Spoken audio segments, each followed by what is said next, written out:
Chapter जो है वो है लेसन नंबर 13 आवर एनवायरनमेंट। तो सबसे पहले ये पता होना चाहिए कि एनवायरनमेंट या होता क्या है। तो अगर छोटी क्लासों में कभी अपन ने पढ़ा है तो अपन को इतना सा पता होना चाहिए कि एनवायरनमेंट का हिंदी में जो मतलब होता है वो होता है पर्यावरण। और अगर इसकी संधि विच्छेद करते हैं तो ये होता है परि प्लस आवरण। और परि का मतलब होता है चारों तरफ। हाँ हाँ, या चारों ओर। आवरण का मतलब होता है घेरा।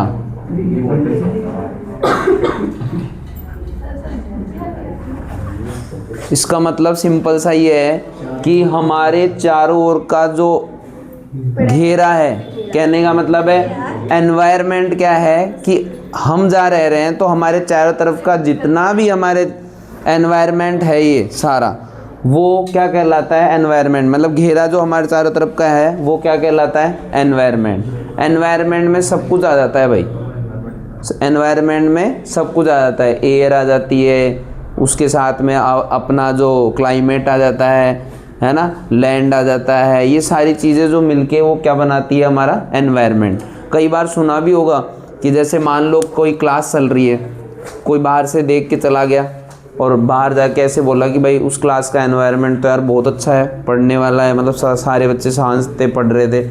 और एक क्लास में जाए वहाँ पे बहुत आवाज़ हो रही हो तो वो क्या बोलेंगे, इस क्लास का एनवायरनमेंट क्या है, सही नहीं है।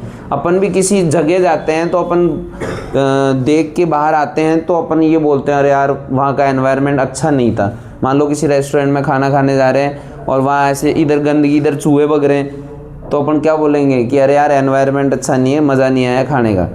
और कोई ऐसी जगह हो जहाँ एकदम शानदार 5 स्टार होटल हो तो अपन क्या बोलेंगे, यार एनवायरनमेंट शानदार था। तो एनवायरनमेंट का मतलब क्या है, अपने चारों तरफ की जितनी भी चीज़ें वो सारी मिलकर क्या बनाती है, एनवायरनमेंट। क्या बनाती है, एनवायरनमेंट। और एनवायरनमेंट में एक चीज़ और आती है, इकोसिस्टम।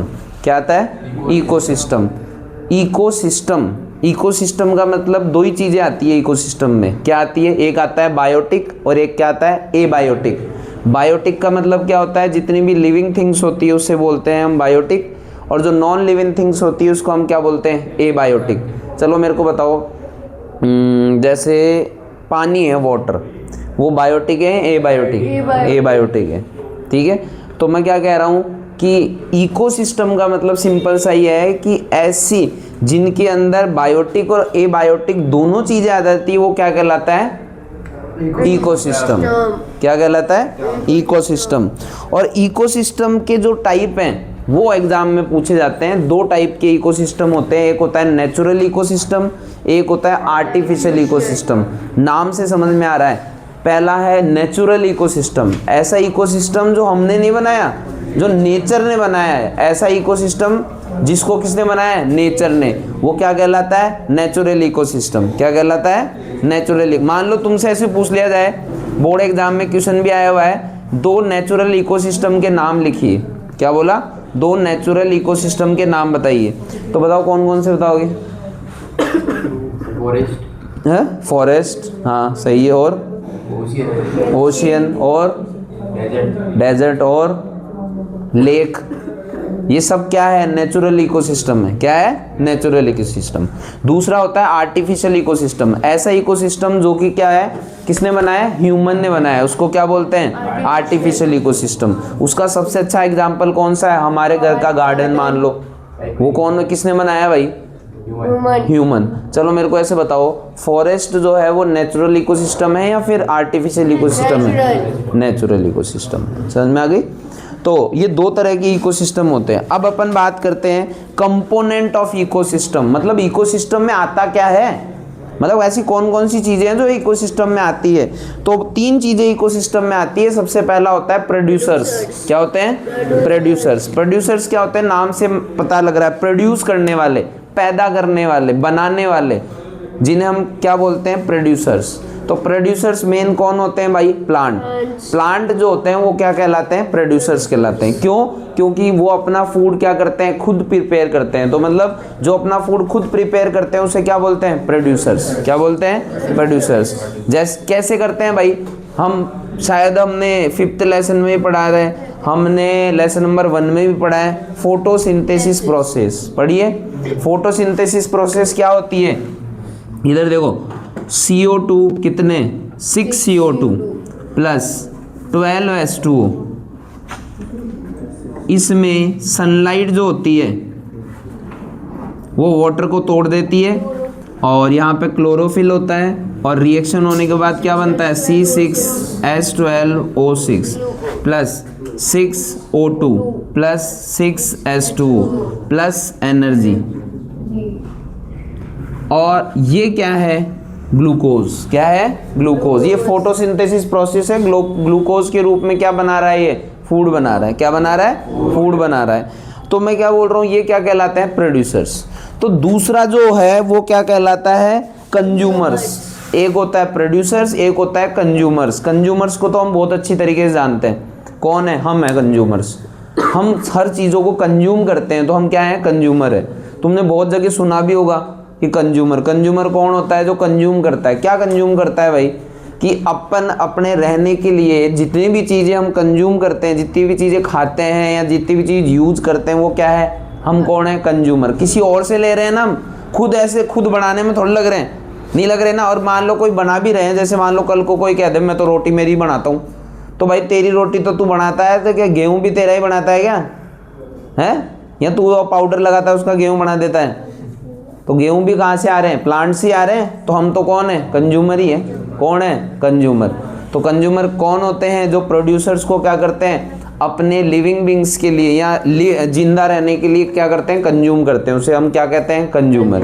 तीसरा जो आता है डीकम्पोजर्स। इसको शायद बहुत अच्छी तरीके छोटी क्लासों से जानते हैं अपन। डीकम्पोजर्स क्या होते हैं? जो ऑर्गेनिक मैटर को क्या करते हैं? कंज्यूम करते हैं और क्या कर देते हैं? उनका क्या बनाते हैं? सिंपलर में चेंज कर देते हैं। और साथ में अपन ने छोटे अभी 8th क्लास के अंदर अगर याद हो तो अपन ने मैन्योर और फर्टिलाइजर पढ़ा था। तो मैन्योर कौन बनाते हैं? यही तो बनाते हैं, डीकम्पोजर्स। तो ये होते हैं। फिर अपन पढ़ते हैं किसके बारे में? Food chain. किसके बारे में? Food chain. फूड चेन के बारे में भाई क्या पढ़ेंगे? देखो, सबसे पहले अपने पास कौन आते हैं? प्रोड्यूसर्स। कौन आते हैं? प्रोड्यूसर्स के रूप में हम किसी को भी ले सकते हैं। कोई सा ही प्लांट ले लिया अपन ने, ठीक है। उस प्लांट को कौन कंज्यूम करता है? सबसे पहले फर्स्ट कंज्यूमर। कौन करता है? फर्स्ट कंज्यूमर या प्राइमरी कंज्यूमर जिसको कहते हैं अपन। वो किसको कंज्यूम करता है? प्रोड्यूसर्स को। फिर उसके बाद आता है सेकेंडरी कंज्यूमर। कौन आता है? सेकेंडरी कंज्यूमर, जो अपने लिविंग बीइंग्स के लिए या तो फर्स्ट कंज्यूमर पे डिपेंड रहता है या किस पे रहता है?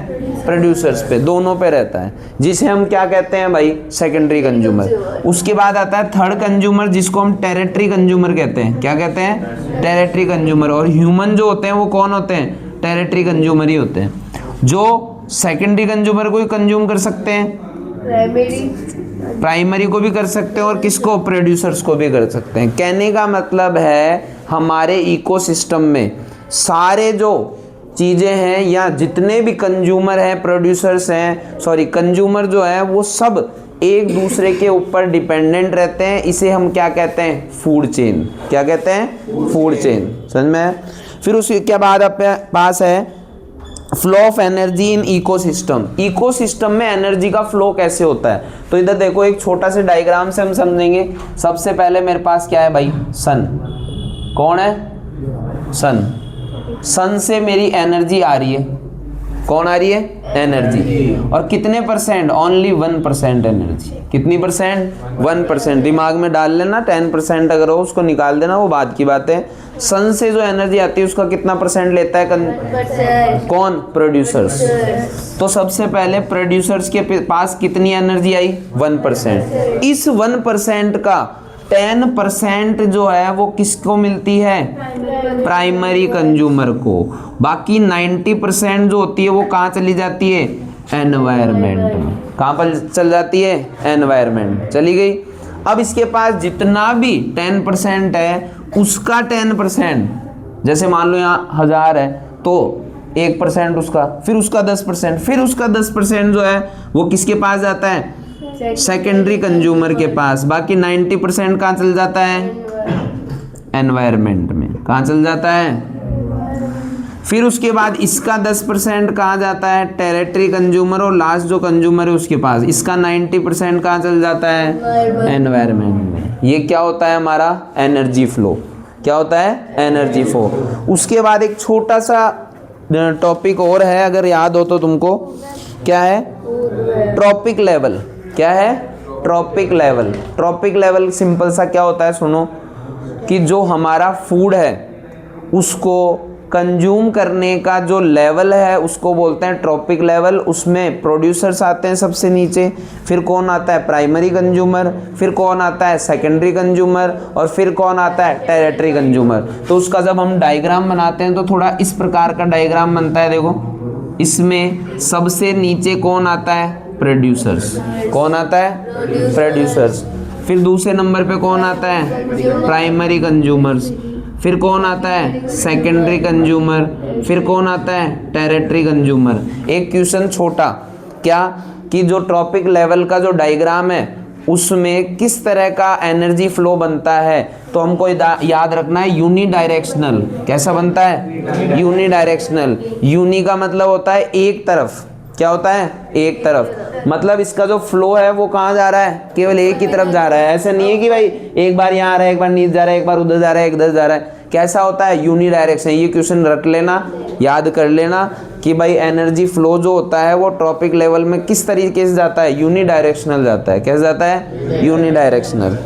फिर उसके बाद अपन बात करते हैं, इसके अंदर एक छोटी सी चीज और थी, अगर किसी को याद है तो, बायोलॉजिकल मैग्निफिकेशन। क्या था, बायोलॉजिकल। इंपॉर्टेंट क्वेश्चन इसलिए है, पिछले साल ये क्वेश्चन आया था हाफ ईयरली में।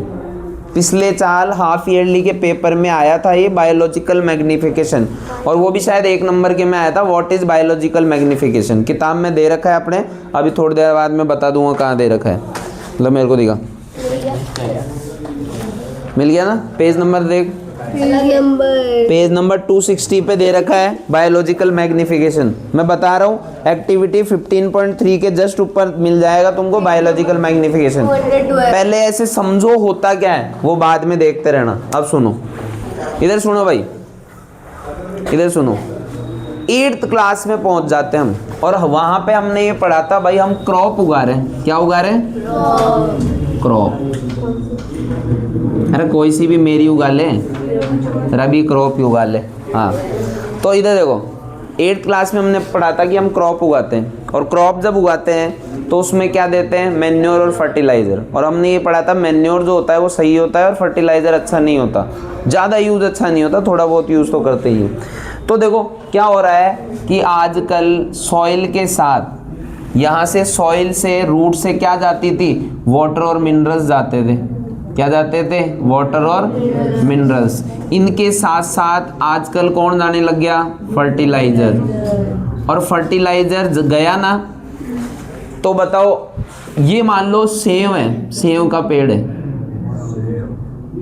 ये सेव के पेड़ है, तो मेरे को बताओ कि फर्टिलाइजर होते क्या है, केमिकल ही होते हैं। तो बताओ केमिकल जो है उनका कुछ पार्ट कहाँ जाएगा, जाएगा, क्या जाएगा, मतलब प्रोड्यूसर्स ने किसको ले लिया, फर्टिलाइजर्स। बताओ उस फर्टिलाइजर का कुछ पार्ट प्राइमरी कंज्यूमर के पास जाएगा क्या, उसका कुछ पार्ट सेकेंडरी के पास जाएगा क्या, और उसका कुछ पार्ट टेरिटरी कंज्यूमर के पास जाएगा क्या। तो मैं क्या कह रहा हूँ कि जो फर्टिलाइजर जो है वो एक लेवल से क्या दूसरे लेवल में जा रहा है क्या, इस फिनोमिना को हम बोलते हैं बायोलॉजिकल मैग्निफिकेशन। क्या बोलते हैं, बायोलॉजिकल मैग्निफिकेशन। याद कर लेना। आगे हम पढ़ते हैं ओजोन लेयर। क्या पढ़ते हैं, ओजोन लेयर। भैया यहाँ से पहला क्वेश्चन तो ये निकलता है कि भैया यूवी का फुल फॉर्म क्या होता है, किसका, अल्ट्रा वायलेट, यूवी का फुल फॉर्म। दूसरा क्वेश्चन ये होता है कि मेरे को बताओ ओजोन लेयर जो है वो बनती कैसे, या ओजोन गैस जो है वो बनती कैसे। अरे दे, हाँ इधर देखो, अरे रुक तो जाएगी। सबसे पहले क्या होता है, इधर देखो,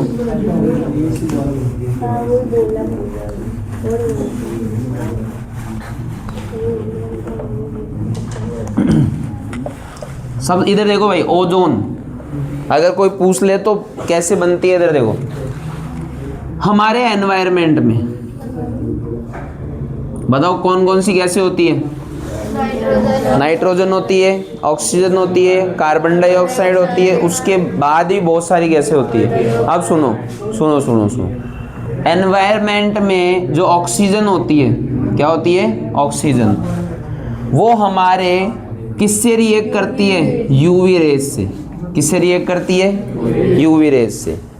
और रिएक्ट करने के बाद वो किस में चेंज हो जाती है? सिंगल ऑक्सीजन में। किस में चेंज हो जाती है? सिंगल ऑक्सीजन में। किस में चेंज हो जाती है? सिंगल ऑक्सीजन में। और ये जो सिंगल ऑक्सीजन है वापस किससे रिएक्ट करता है? ऑक्सीजन से। और क्या बनाता है? ओजोन। ये पूछ सकते हैं कि ओजोन का फॉर्मूला लिखिए, तो क्या होता है? O3। क्या होता है? O3। बनाते कैसे हैं? ये 2 लाइन प्लस थोड़ी सी डेफिनेशन लिख दोगे, काम हो जाएगा। डिपेंड करता है कितने नंबर का आता है। 1 नंबर का आता है तो 2-3 लाइनें लिखी और ये लिख दिया, काम खत्म। थोड़ा सा बड़ा आता है तो अपने हिसाब से बना के लिख देना। और इसी के अंदर मैं पहले ही बता देता हूँ, 2-3 फुल फॉर्म याद रखनी है भाई तुमको। पहली CFC, दूसरा मैंने बोला UV। CFC का मतलब होता है क्लोरो फ्लोरो कार्बन, UV का होता है अल्ट्रा वायलेट, और तीसरा UNEP। बस ये 3 फुल फॉर्म याद कर लोगे ना इस चैप्टर की में, तो काम हो जाएगा। तीसरा फुल फॉर्म क्या है? United Nation environmental programme. क्या है? याद हो गया? आगे चलो। हाँ भाई, फिर उसके बाद अपन बात करते हैं किसकी? Manage the garbage it's produce, कि जितना भी हम गार्बेज यूज। हाँ बोल, एक सेकंड। हाँ हाँ होती है ना। मतलब अगर देखो क्या हो रहा है, यही तो हो रहा है, यही तो मैं कहना चाह रहा हूँ कि जैसे ओजोन लेयर है, अब वो धीरे धीरे धीरे धीरे वो उसकी जो मोटाई है, मतलब एरिया ऑफ क्रॉस सेक्शन है, वो कम होता जा रहा है। जिससे क्या हो रहा है कि ओजोन लेयर करती क्या थी कि यूवी रेज से हमारी प्रोटेक्शन करती थी भाई। यूवी रेज को डायरेक्ट कहाँ नहीं आने देती थी? हमारे ज़मीन पे नहीं आने देती, अर्थ पे नहीं आने देती थी, वो रोक लेती थी। अब धीरे धीरे उसमें क्या हो गया? छेद होने लग गया। छेद का मतलब ऐसे नहीं कोई छेद ही हो गया, बिल्कुल एकदम बारीक साले, उसमें से भी हल्की सी आने लग गई है। तो अब क्या है, धीरे धीरे क्या हो सकता है? स्किन डिजीज और स्किन कैंसर, ये सारी चीज़ें किसके कारण हो सकती है? यूवी रेज के कारण। इसलिए भैया देखो लोग पता नहीं क्या कहते हैं क्या नहीं कहते, लेकिन सबसे पहले एनवायरनमेंट आता है, उसके बाद ही सारी चीज़ें आती है। अगर एनवायरनमेंट नहीं है तो कुछ नहीं है। ये सब फालतू की बातें हैं कि ये पहले आता है, वो पहले आता है, हम पहले आते हैं, तुम पहले आते हो, ये कुछ नहीं है। एनवायरनमेंट, अगर एनवायरनमेंट ही नहीं बचेगा ना तो तुम नहीं बचोगे, क्योंकि चेंज होते हुए अभी देख लो माहौल, अभी देख लो चेंज कैसे हो रहा है भाई। पहले क्या होता था? खांसी जुकाम हुई, अभी थोड़े दिन पहले ही बताया था, 2 दिन में सही हो जाते थे, डॉक्टर के जाते थे, 3 दिन की खुराक देता था, सही। और कई तो बार तो 2 में ही सही हो जाते थे। एक गोली ली, 2 ली, सही एकदम। आजकल तो भैया 10-10 बार ले लो जब जाके सही हो रहे हैं। और ये तो कुछ भी नहीं, अपने जयपुर तो अपना सबसे बेस्ट है ना, क्योंकि यहाँ पॉल्यूशन इतना अभी नहीं है लेकिन इतना नहीं है। शायद AQI जो है वो 200-300 ही है यहाँ पे। तो भैया दिल्ली में कहाँ चला गया है? 1000।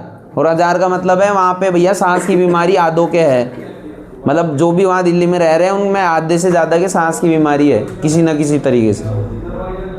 और मतलब वो जहर जा रहा है अंदर उनके, सीधी सी बात ही है। तो इसलिए बोल रहा हूँ ज़्यादा आधुनिकता में नहीं जाना चाहिए। कई ऐसे बोलते हैं ना विकास हो रहा है, कौन सा विकास हो रहा है भाई? तुम सारे पेड़ काट के कौन सा विकास कर रहे हो? ऐसा विकास चाहिए ही नहीं। जब एक बात बताओ, विकास देखने के लिए बचोगे ही नहीं तो फिर क्या ही मतलब है?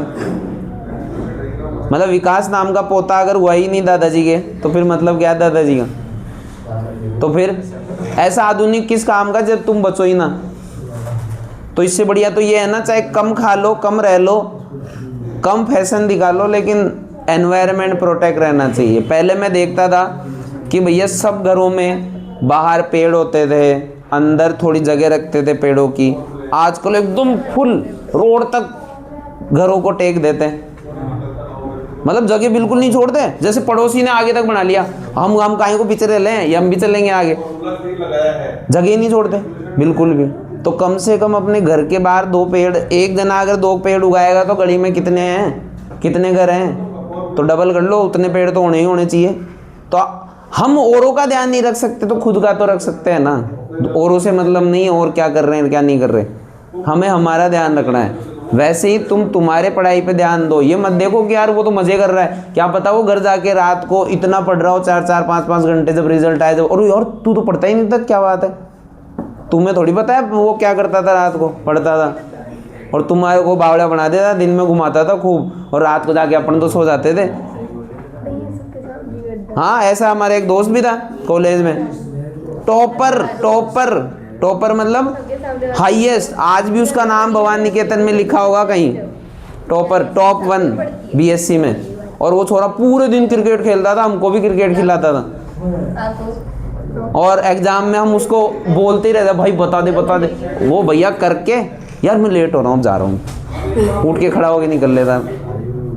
तो मैं क्या कह रहा हूँ, दोस्ती निभाओ, अच्छी बात है, पर पहला अपना कैरियर है, बाकी सब बाद में। और थोड़े दिनों की बात है, अब कितनी तारीख हो गई, 27 हो गई, 27 हो गई, 10 ही दिन मानो तुम तो खींच के ही, ऐसे ही मानो 10 ही दिन बचे हैं, और 10 ही दिन बचे हैं रियलिटी में, पता भी नहीं चलेगा 1 तारीख आ गई लो। हाँ भाई, तो सबसे पहला हमारे पास तरीका जो है वो है क्या, देख, गार्बेज को मैनेज करने का सबसे पहला तरीका है अपने पास बायोडिग्रेडेबल। तो यहीं पे हम 2 डेफिनेशन भी याद करेंगे जो एग्जाम में आती है, बायोडिग्रेडेबल और नॉन बायोडिग्रेडेबल। बायोडिग्रेडेबल वो होता है जो डिकम्पोज कर लिया जाता है, उसे हम बोलते हैं बायोडिग्रेडेबल। जैसे मान लो कोई बोलते हैं 2 बायोडिग्रेडेबल के नाम बताओ, तो क्या बताएंगे, कुछ ही बता दो, वुड बता दो, उसके बाद में अपना पेपर बता दो, ये सब क्या है, बायोडिग्रेडेबल है। या फिर अपने कोई भी क्या बोलते हैं उसको, छिलके वगैरह बता दो, ये सब बायोडिग्रेडेबल है। नॉन बायोडिग्रेडेबल की बात करें तो ऐसे सब्सटेंस जिनको डिकम्पोज नहीं किया जा सकता वो नॉन बायोडिग्रेडेबल है। जैसे एग्जाम्पल बताएंगे तो अपन क्या बता दे, कांच बता दे, प्लास्टिक बता दे, ये सब क्या है, नॉन बायोडिग्रेडेबल है। दूसरा तरीका हमारे पास क्या है, एक तो है ओपन डैम्पिंग। क्या है, ओपन डैम्पिंग, याद कर लेना इनको, एक बार आया हुआ है ये, मेथड ऑफ गार्बेज डिस्पोजल, किताबों में नहीं मिलेगा इसलिए बता रहा हूँ, किताबों में नहीं मिलेगा, क्वेश्चन आया हुआ है इसलिए बता रहा हूँ कि मेथड ऑफ गार्बेज डिस्पोजल में पहला है ओपन डैम्पिंग। भाई पूछ ले ओपन डैम्पिंग क्या होता है, तो ओपन डैम्पिंग सिंपल सा यही है कि तुम्हारे, एक बात बताओ, सुबह सुबह गाड़ी आती है कचरे की, आती है, सारा कचरा ले जाती है कॉलोनी का, कहाँ ले जाएगी, खुद के घर भरेगा क्या वो, तो क्या करेगा वो, एक ऐसी जगह जहाँ पे फिक्स किया हुआ है कि हाँ भाई यहाँ का सारा कचरा डालना है, वो ले जाए कहाँ डाल देगा, वहाँ पे। इसी को क्या बोलते हैं, ओपन डैम्पिंग। क्या बोलते हैं, ओपन डैम्पिंग। और ऐसी जगह डालेगा जहाँ पे लोग कम रहते हो, ऐसे नहीं कि तुम्हारे कोई कॉलोनी में एक प्लाट खाली पड़ा है वहाँ फेंक गए, अनलीगल है, नहीं फेंक सकते। ऐसी जगह डालेंगे जहाँ पे एरिया पे लोग कम रहते हो। दूसरा है मेरे पास लैंड फिलिंग। क्या है, लैंड फिलिंग, ऐसी लैंड या ऐसी जगह जो कि खराब हो चुकी है, जैसे मान लो उसका कोई यूज नहीं है, मान लो कोई इंडस्ट्री एरिया है, उसमें कोई ऐसी जगह है जहाँ पे लोग रहते ही नहीं है, फैक्ट्रियाँ हैं चारों तरफ ऐसी, तो वहाँ पे ले जाके उसको अगर डालेंगे तो उसको अपन क्या बोलेंगे, लैंड फिलिंग। जगह को भरना है, बस अपन वो जगह भर रहे हैं अपन। तीसरी कंपोस्टिंग, ये तो हम अच्छी तरीके से जानते हैं, छोटी क्लासों से पढ़ रहे थे।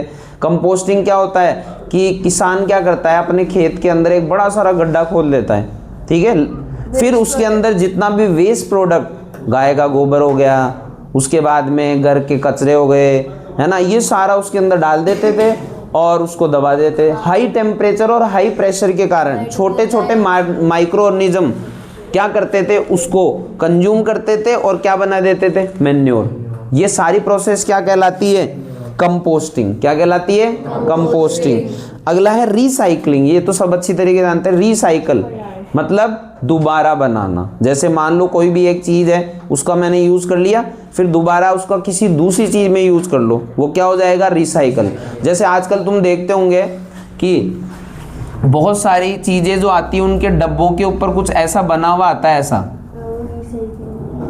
ऐसा तीर का निशान बना हुआ आता है, ऐसे ऐसे ऐसे।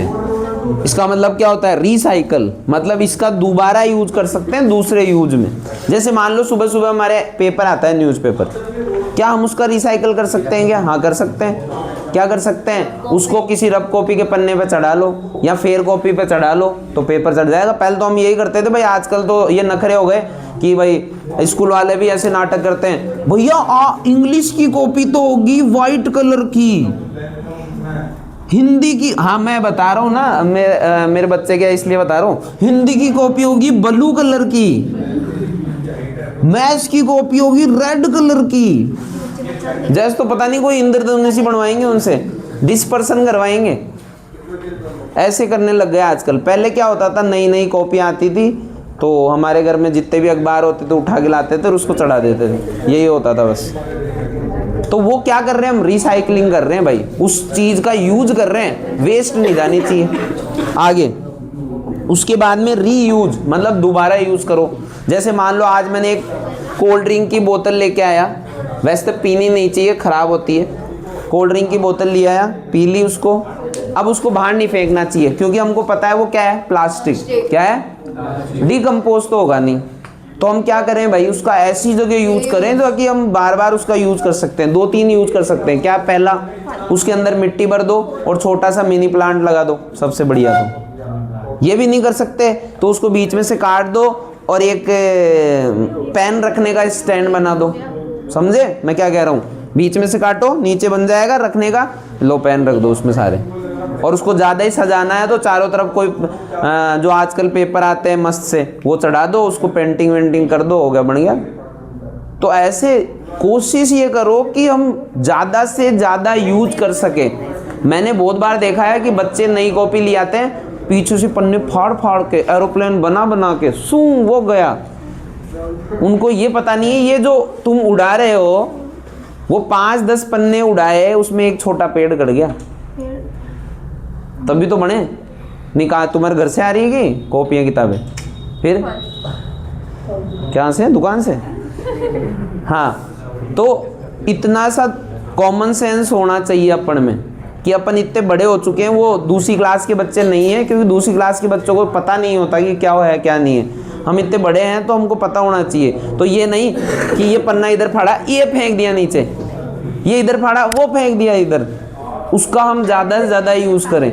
हमारे शायद पिछले साल एक लड़की थी, एक रफ कॉपी लेके आई थी एक, और उसने पूरे साल कैसे चलाई उसको? पेंसिल से लिखती थी, मिटान देती थी, पेंसिल लिखती थी, मिटान देती थी। रफ बोल रहा हूँ, रफ। जैसे मैथ के क्वेश्चन करती थी, एक कर दिया, सर को दिखा दिया, मिटाने, फिर वापस करने लग गए। हाँ हाँ, कितना यूज़ करती है देख लो। नाम क्यों बताऊँ, बेइज्जती करवाएंगे। हाँ भाई, फिर अपन बात करते हैं किसकी? केवल हमको इतना याद रखना है 4R। क्या याद रखना है? 4R। 4R क्या होता है? इधर देखो, यहाँ लिखा मैंने 4R। पहला R, दूसरा R, तीसरा R, चौथा R। पहले R का मतलब क्या होता है? रीयूज। दूसरे R का? रिड्यूस, रीसाइकल और रीयूज। हो गया। ये अपने पास क्या थे? 4R थे। ये चैप्टर जो है इतना ही है। रीसाइकल हो गया, रीयूज हो गया, रिड्यूस हो गया, रिफ्यूज हो गया। रिफ्यूज मना कर दो, मैं प्लास्टिक यूज, जैसे मैं आजकल देख मेरी बताता हूँ, मैं फालतू है ना, ऐसे बोलने वाली बातें नहीं है, जितना मेरे से हो सकता है उतना। जैसे मान ले मैं मोटरसाइकिल लेके और कोई सामान लेने गया, सब्जी अब मान ले सब्जी लेने चल गए, कोई और चीज़ लेने चल गए, अगर मैं बैग लेके नहीं गया ना तो अलग बात है। अगर मैं बैग लेके नहीं गया जब तो मेरे को लानी पड़ेगी थैली, क्या करूँ। लेकिन जब मैं बैग लेके जाता हूँ ना, तो जैसे मान लो कोई सेब लेके आ रहे हैं, केले लेके आ रहे हैं, ये चीज़ें लेके आ रहे हैं, तो डायरेक्ट बैग में, थैली वेली नहीं लेता। तब कोशिश यही करो कि ज़्यादा से ज़्यादा अपन क्या करें कि अपन यूज ही ना करें। मतलब प्लास्टिक हो गया, ये चीज़। अब कांच ऐसी चीज़ है कि जो अपन को करनी पड़ती है, जैसे मान लो शीशा है, उसमें कांच तो आएगा ही, ये खिड़की ऐसी, कांच तो आएगा ही, तो ऐसे तो करना ही पड़ेगा। पर प्लास्टिक कम से कम यूज़ करो। बीच में सरकार ने बैन कर दी थी, उसके बाद वापस वही हालत है। आजकल हर किसी के पास ही मिल जाती है, चाहे कोई सब्जी की ठेले दुकान पे देख लो, चाहे मोमो चाउमीन पे देख लो, सब पे मिल जाएगी। तो हम ये कोशिश करेंगे कम से कम यूज़ करें बस, और कुछ नहीं। बंद कर दे। ये चैप्टर अपना कौन सा हो गया?